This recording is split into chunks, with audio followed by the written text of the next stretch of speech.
നമസ്കാരം. ലോക്സഭയുടെ സ്പീക്കറെ മാറ്റാനായി പ്രതിപക്ഷ എംപിമാർ റെസല്യൂഷൻ കൊണ്ടുവന്നിരിക്കുകയാണ്. സ്പീക്കറെ മാറ്റാനുള്ള നടപടിക്രമങ്ങൾ എന്തൊക്കെയാണ്? സ്പീക്കർക്കെതിരെയുള്ള ആരോപണങ്ങൾ എന്തൊക്കെയാണ്? ഇന്ത്യയുടെ ചരിത്രത്തിൽ മുൻപ് എത്ര പ്രാവശ്യം സ്പീക്കറെ മാറ്റാനായി പ്രമേയം കൊണ്ടുവന്നിട്ടുണ്ട്? തുടങ്ങിയ കാര്യങ്ങളാണ് ഇന്നത്തെ ചർച്ചാ വിഷയം. ലോക്സഭയിലെ 118 എംപിമാർ സ്പീക്കറെ മാറ്റാനായി റെസല്യൂഷൻ കൊണ്ടുവരാനായി 2026 ഫെബ്രുവരി 10 നോട്ടീസ് കൊടുത്തു. ലോക്സഭയിൽ BJP അടങ്ങുന്ന NDAക്ക് 293 എംപിമാരാണ് ഉള്ളത്. കോൺഗ്രസ് അടങ്ങുന്ന പ്രതിപക്ഷത്തിന് 238 എംപിമാരേയുള്ളൂ.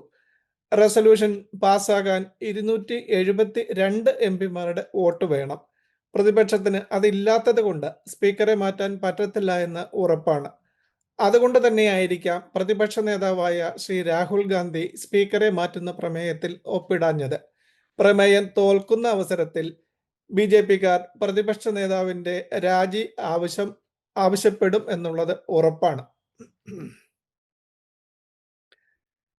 സ്പീക്കറെ മാറ്റാനുള്ള പ്രമേയത്തിന് 14 ദിവസത്തെ നോട്ടീസ് പീരീഡ് ആവശ്യമാണ്. അതായത് റെസല്യൂഷൻ കൊണ്ടുവരാനുള്ള നോട്ടീസ് കൊടുത്തു കഴിഞ്ഞാൽ 14 ദിവസം കഴിഞ്ഞ് മാത്രമേ അത് ലോക്സഭയിൽ ചർച്ചയ്ക്ക് വരികയുള്ളൂ.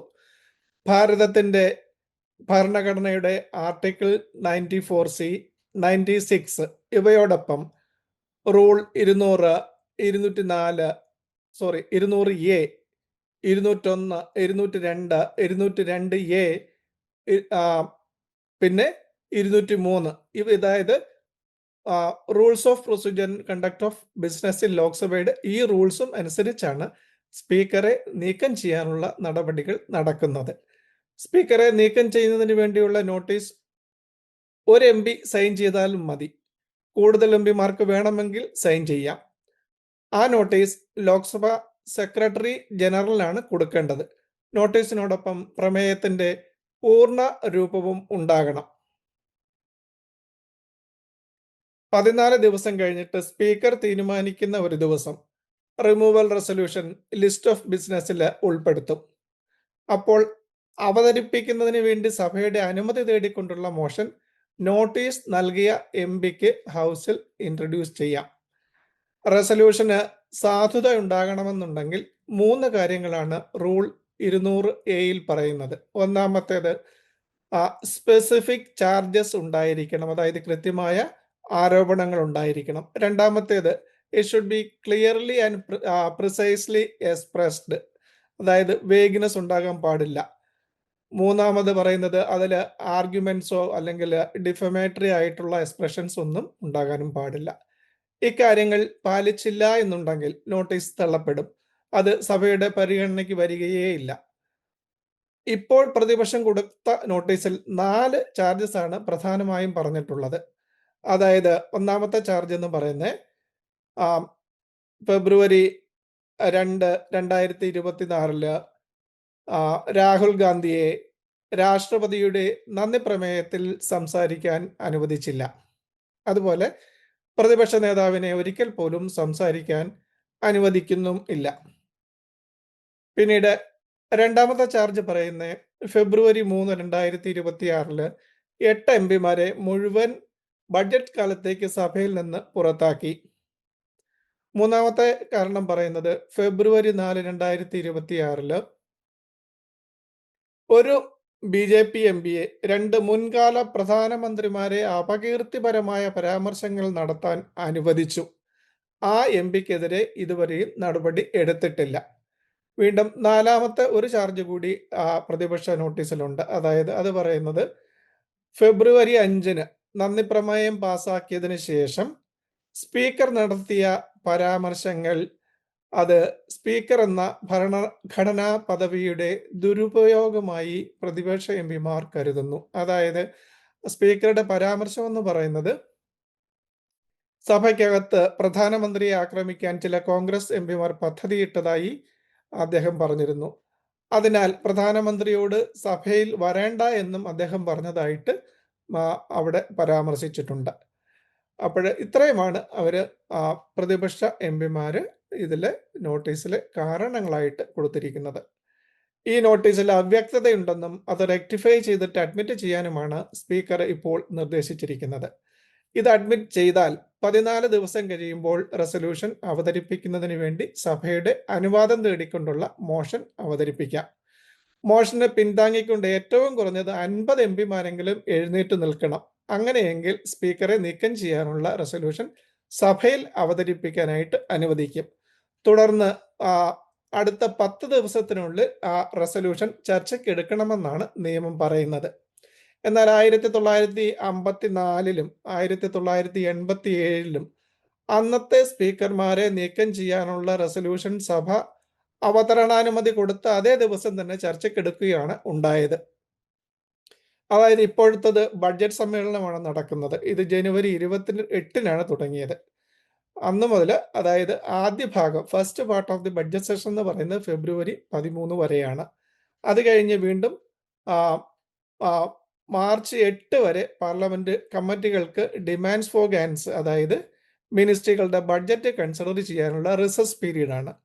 അത് കഴിഞ്ഞ് പാർലമെന്റിന്റെ second part of the budget session എന്ന് പറയുന്നത് മാർച്ച് 9 മുതൽ ഏപ്രിൽ 12 വരെ നീളും. അതുകൊണ്ട് ഏകദേശം മാർച്ച് 9-ന് തന്നെ, അതായത് അടുത്ത second part of the session തുടങ്ങുന്ന അന്ന് തന്നെ സ്പീക്കറെ നീക്കം ചെയ്യാനുള്ള റെസൊല്യൂഷൻ കൺസിഡർ ചെയ്യാനാണ് സാധ്യത. സ്പീക്കറെ നീക്കം ചെയ്യാനുള്ള റെസൊല്യൂഷൻ ചർച്ചയ്ക്ക് വരുമ്പോൾ ആർട്ടിക്കിൾ 96 പ്രകാരം, ആർട്ടിക്കിൾ 96 ഓഫ് ദി കോൺസ്റ്റിറ്റ്യൂഷൻ പ്രകാരം സ്പീക്കർക്ക് സഭയുടെ അധ്യക്ഷനായി നടപടികൾ നിയന്ത്രിക്കാൻ പറ്റില്ല. അതിന് പകരം ഡെപ്യൂട്ടി സ്പീക്കറാണ് പ്രിസൈഡ് ചെയ്യേണ്ടത്. പക്ഷേ ഇപ്പോൾ ലോക്സഭയ്ക്ക് ഡെപ്യൂട്ടി സ്പീക്കറും ഇല്ല. അതുകൊണ്ട് പാനൽ ഓഫ് വൈസ് ചെയർമാൻമാരിൽ ആരെങ്കിലും ആയിരിക്കും പ്രിസൈഡ് ചെയ്യുന്നത്. പക്ഷേ സ്പീക്കർക്ക് ചർച്ചയിൽ പങ്കെടുക്കുകയും വോട്ട് ചെയ്യുകയും ചെയ്യാം. പ്രതിപക്ഷ എംപിമാരുടെ നോട്ടീസിൽ പറയുന്നത് ലോക്സഭാ സ്പീക്കർ സഭയുടെ നടപടികൾ തികച്ചും പക്ഷപാതപരമായാണ് നടത്തുന്നതെന്ന് എന്നാണ്. ഇതൊക്കെ റിമൂവൽ റെസൊല്യൂഷൻ ചർച്ചയ്ക്ക് വരുമ്പോൾ തീരുമാനിക്കപ്പെടേണ്ടതുണ്ട്. യഥാർത്ഥത്തിൽ പ്രതിപക്ഷ എംപിമാരെ പുറത്താക്കിയത് അവർ സ്പീക്കറുടെ അഭാവത്തിൽ ഹൗസ് പ്രിസൈഡ് ചെയ്തിരുന്ന ശ്രീ കൃഷ്ണ പ്രസാദ് തെന്നേത്തി MP, അദ്ദേഹം ഒരു TDP MP ആണ്. അദ്ദേഹം ആന്ധ്രാപ്രദേശിലെ ഒരു മുൻ DGP ആണ്. അദ്ദേഹം IPS ഓഫീസറായിട്ടുള്ള റിട്ടയർ ചെയ്ത ഒരു MP ആണ്. വളരെ സൗമ്യനായ ഒരു MP ആണ്. ഇദ്ദേഹത്തിന്റെ നേർക്കാണ് പാർലമെന്റിന്റെ ബിസിനസ് പേപ്പറുകളെല്ലാം കീറി വലിച്ചെറിഞ്ഞ് അതിനാണ് ഈ പ്രതിപക്ഷ എംപിമാരെ പുറത്താക്കിയിട്ടുള്ളത്. അതുപോലെ തന്നെ രാഹുൽ ഗാന്ധി അൺപബ്ലിഷ്ഡ് ലിറ്ററേച്ചറിൽ നിന്നും കോട്ട് ചെയ്യാൻ അനുവദിക്കാതിരുന്നത് അതും ശ്രീ കൃഷ്ണപ്രസാദ് തെന്നേത്തി ആയിരുന്നു പ്രിസൈഡ് ചെയ്തിരുന്നത്. അദ്ദേഹമാണ് അത് അനുവദിക്കാതിരുന്നത്. പക്ഷെ ഇതൊക്കെ സ്പീക്കർക്കെതിരെയുള്ള ആക്ഷേപങ്ങളായിട്ടാണ് പ്രതിപക്ഷം വിവരിക്കുന്നത്. രാഷ്ട്രപതിക്കുള്ള നന്ദി പ്രമേയം, അതുപോലെ പലതരം ചർച്ചകൾ നടക്കുമ്പോഴെല്ലാം ആരൊക്കെ എത്ര മിനിറ്റ് സംസാരിക്കണമെന്ന് തീരുമാനിച്ചിട്ടുള്ള ലിസ്റ്റ് ഇതെല്ലാം മുൻപേ തീരുമാനിക്കുന്നതാണ്, സ്പീക്കറുടെ മേശപ്പുറത്തുണ്ടാവും. ഇത് മറികടന്ന് പരസ്പര ബന്ധമില്ലാത്ത കാര്യങ്ങൾ അവതരിപ്പിക്കുമ്പോഴാണ് പാർലമെന്റിന്റെ സഭാ നടപടികൾ താറുമാറാകുന്നത്. ഇപ്പോൾ സംഭവിച്ചിട്ടുള്ളതും ഏകദേശം അങ്ങനെ ഒരു അവസ്ഥയാണ്. അതായത് റൂൾ 349 വളരെ വ്യക്തമായി പറയുന്നുണ്ട്, MPs should not quote from books, newspapers, etc. except in connection with the business of the house. Rule 369 വീണ്ടും പറയുന്നു, സഭയിൽ വയ്ക്കുന്ന ഡോക്യുമെന്റ്സിനെ പബ്ലിക് ഡോക്യുമെന്റ്സ് ആയിട്ടാണ് കണക്കാക്കുന്നത്. അതുകൊണ്ട് തന്നെ നിരോധിച്ചതോ അനുമതിയില്ലാത്തതോ രഹസ്യ സ്വഭാവമുള്ളതോ ആയ ഡോക്യുമെന്റ്സ് സഭയിൽ കോട്ട് ചെയ്യാനോ മേശപ്പുറത്ത് വയ്ക്കാനോ പറ്റില്ല. കാരണം അതെല്ലാം പിന്നെ പബ്ലിക് ഡോക്യുമെന്റ് ആയിട്ട് മാറുമെന്നുള്ളത് കൊണ്ട് തന്നെയാണ്. ശ്രീ രാഹുൽ ഗാന്ധി കോട്ട് ചെയ്തത് ജനറൽ MM നരവാണയുടെ മെമ്മോയിൽ നിന്നാണ്. അത് ഇതുവരെ പബ്ലിഷ് ചെയ്യാത്ത ഒരു ബുക്കാണ്. അതുകൊണ്ട് തന്നെ അത് അനുവദിക്കുന്നത് നിയമപരമായിട്ട് സാധ്യത ഉള്ള കാര്യമല്ല. റൂൾ 352 വളരെ വ്യക്തമായി പറയുന്നുണ്ട്, സഭാ നടപടികൾ തടസ്സപ്പെടുത്തും വിധം എംപിമാർ പെരുമാറാൻ പാടില്ല എന്നുള്ളത്. ഇങ്ങനെയൊക്കെ ചെയ്തു കഴിഞ്ഞാൽ അവർക്കെതിരെ ആക്ഷൻ എടുക്കാനുള്ള അധികാരം സ്പീക്കർക്ക് ഉണ്ട്. ഇക്കാരണങ്ങളാൽ സ്പീക്കർക്കെതിരെയുള്ള ആരോപണങ്ങൾ എത്രമാത്രം സ്പെസിഫിക് ആണെന്ന് നമ്മൾക്ക് കണ്ടറിയേണ്ടതുണ്ട്. ഇനി നമ്മുടെ ഭാരതത്തിന്റെ ചരിത്രത്തില് 3 പ്രാവശ്യമാണ് സ്പീക്കർമാരെ മാറ്റാനുള്ള പ്രമേയം കൊണ്ടുവന്നിട്ടുള്ളത്. ആദ്യത്തെ സ്പീക്കറായിരുന്ന ജി.വി. മൗലങ്കാറിനെതിരെ 1954 ഡിസംബർ 18-ന് റിമൂവൽ റെസല്യൂഷൻ ചർച്ചയ്ക്ക് വന്നു. ഇതിൽ 221 എംപിമാരാണെന്ന് അതിൽ ഒപ്പിട്ടിരുന്നത്. ഇത് അതേ ദിവസം തന്നെ ചർച്ച ചെയ്തിട്ട് വോട്ടിനിട്ട് തോൽപ്പിക്കുകയും ചെയ്തു. രണ്ടാമത്തെ റിമൂവൽ നോട്ടീസ് 1966 നവംബർ 8-ാം തീയതി ആയിരുന്നു നോട്ടീസ് കൊടുത്തത്. അത് അന്നത്തെ സ്പീക്കർ ആയിരുന്ന സർദാർ ഹുക്കും സിംഗിനെതിരെയായിരുന്നു ഈ റിമൂവൽ നോട്ടീസ്. ഇത് ചർച്ചയ്ക്ക് വന്നത് 1966 നവംബർ 24-ാം തീയതി. പക്ഷേ ഇതിന് അവതരണാനുമതിക്ക് വേണ്ടിയുള്ള 50 എംപിമാരുടെ സപ്പോർട്ട് പോലും കിട്ടിയില്ല. അതുകൊണ്ട് തന്നെ ഈ റെസൊല്യൂഷൻ ലാപ്സ് ആയി പോവുകയും ചെയ്തു. മൂന്നാമത്തെ തവണ സ്പീക്കറെ നീക്കം ചെയ്യാനുള്ള നോട്ടീസ് 1987 ഏപ്രിൽ മാസം 15-ാം തീയതിയാണ്. അന്ന് ശ്രീ ബൽറാം ജാക്കർക്കെതിരെയായിരുന്നു, അദ്ദേഹമായിരുന്നു അന്ന് സ്പീക്കർ, അദ്ദേഹത്തിനെതിരെയായിരുന്നു ആ നോട്ടീസ്. ഇതും ചർച്ചയ്ക്കെടുത്തു. അന്ന് ചർച്ച ചെയ്ത് കഴിഞ്ഞിട്ട് ആ റെസൊല്യൂഷൻ വോട്ട് ചെയ്ത് പരാജയപ്പെടുത്തുകയാണ് ചെയ്തത്. അപ്പോഴ് ഒരിക്കലും പോലും നമ്മൾ സ്പീക്കർമാരെ നീക്കം ചെയ്യാനായിട്ട് കഴിഞ്ഞിട്ടില്ല ഇങ്ങനെ റിമൂവൽ റെസൊല്യൂഷനിലൂടെ. ഇതിനു മുൻപ് രാജ്യസഭാ ചെയർമാനായിരുന്ന ശ്രീ ജഗ്ദീപ് ധങ്കറിനെതിരെയും പ്രതിപക്ഷം റിമൂവൽ റെസൊല്യൂഷന് നോട്ടീസ് നൽകിയിട്ടുണ്ട്. അപ്പോൾ ചരിത്രപരമായി നോക്കിയാൽ നമ്മൾക്കറിയാം, സ്പീക്കറെ റിമൂവ് ചെയ്യാനുള്ള നീക്കങ്ങൾ വളരെ റെയർ ആയിട്ടാണ് കൊണ്ടുവരുന്നത്. പക്ഷേ അത് സ്പീക്കറുടെ അധികാരത്തെ ചോദ്യം ചെയ്യുന്നതിനുള്ള ഒരു പൊളിറ്റിക്കൽ ടൂളായിട്ടാണ് പ്രതിപക്ഷം കരുതുന്നത്. അതല്ലാതെ സ്പീക്കറെ നീക്കം ചെയ്യുക എന്നുള്ളതല്ല ഉദ്ദേശം.